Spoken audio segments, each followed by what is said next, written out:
আয়োজিত এবং সিঙ্গুলার কর্তৃক আয়োজিত আজকের এই ইফতার মাহফিল ও দোয়া মাহফিলে আমাদের মাঝে প্রধান হিসেবে উপস্থিত আছেন জনাব শহীদুল্লাহ সাধারণ সম্পাদক বাংলাদেশ জামায়াতে ইসলামী সিংহ মহানগর।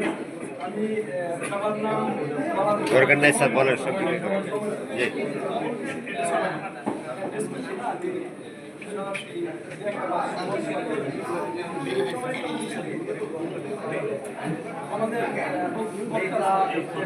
প্লিজ স্যার, সবাই একটু নীরব থাকি স্যার।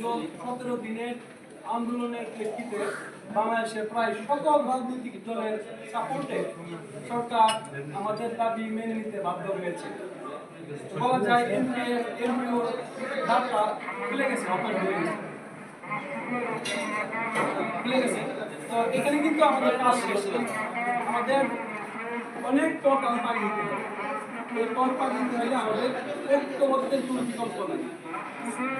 আমার কথাটা আমি বলতে চাইছিলাম না, কিন্তু বলার প্রয়োজন মনে করতেছি। আমাদের মাঝে সামান্য কয়েকজন লোক বলতে পারি বিপদগামী হয়ে গেছে। তারা বিভিন্ন ধরনের প্রপাগান্ডা ছড়াচ্ছে, ভিত্তিহীন কথাবার্তা ছড়াচ্ছে, যেগুলা আমাদের মধ্যে বিভক্তি তৈরির একটা কারণ হতে পারে। সময় যেহেতু সেই বিষয়ে একটা কথা বলবো এবং একটু প্রশ্ন আসছে। আপনারা জানেন মনিমপ্রিয় আপডেট নামে একটা group, Facebook group, WhatsApp group খোলা হয়েছে।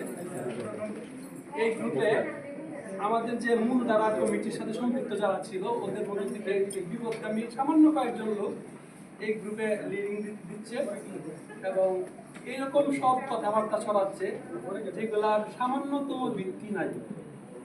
আপনারা যারা এই গ্রুপটাতে অ্যাড আছেন তারা বুঝতে পারতেছেন যে কথাগুলো বলতেছে, ঠিক আছে। আমার মনে হয় যে আমাদের যে মোবাইল অপারেটর কোম্পানিগুলো আছে, এই অপারেটর কোম্পানিগুলো থেকে যতগুলো নাম্বার আজ পর্যন্ত বাংলাদেশে অ্যাক্টিভ আছে সব নাম্বার ওরা নিয়ে নিছে, ও নিজের নিজ দায়িত্বে এগুলো অ্যাড করতেছে, কথা বলতেছে। কেউ যদি তাদের কথার বিরোধিতা করে বা ভিন্ন মত প্রদর্শন করে সাথে সাথে রিমুভ করে দিচ্ছে। আপনার মত প্রকাশ করার কোনো সুযোগ দিচ্ছে না। যাই হোক, ওদের সম্পর্কে আমার কথা আপনারা আসেন, 300 টাকা করে ধরা হয়েছিল বলছে না।